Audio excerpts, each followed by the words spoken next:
सा एक husband wife का सॉन्ग लाइन फ्रेंड्स। तो मेरा ये गीत आप सबको अच्छा लगे तो मेरे चैनल को लाइक शेयर एंड सब्सक्राइब करें। प्लीज मुझे कमेंट करके बताएंगे मेरा गीत कैसा है। आइए मैं सुनाती हूँ। मंगिया सजाई के बनैला अपन कनिया निभाई बिराजा जी, हाँ निभाई सैया जी।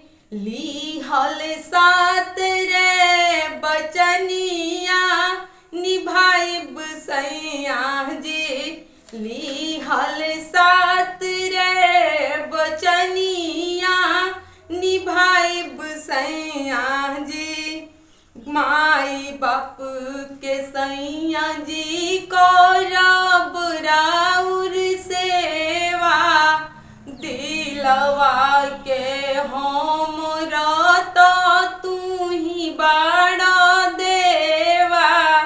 माई बाप के सैया जी करब राउर सेवा, दिलवा के हम रता तू ही बड़ा देवा।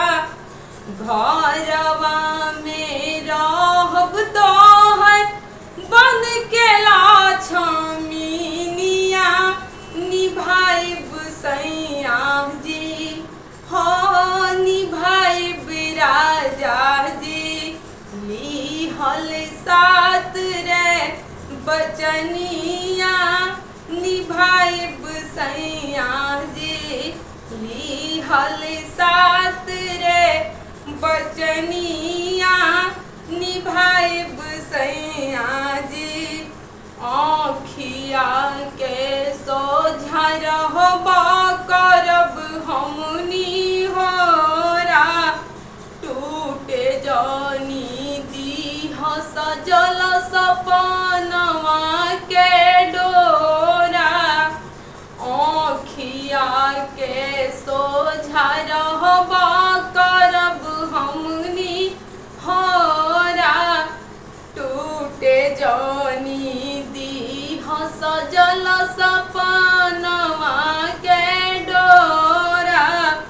पूरा रउआ करब हमर दिल के आरामनिया निभाइब राजा जी, हो निभाइब सैया जी।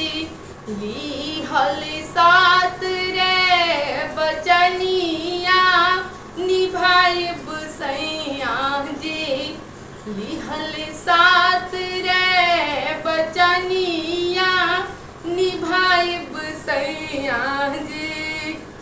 गलती पसैया जी दीहब न कबहू गारी, बाली बाहू मरिया बही बानी हम नारी। गलती पसैया जी दीहब न कबहू गारी, बाली बाहू मरिया बही बानी हम नारी। हाथ जोड़ी कहतारी तोहर दुलहिनिया निभाइब सैया जी, हाँ निभाइब राजा जी।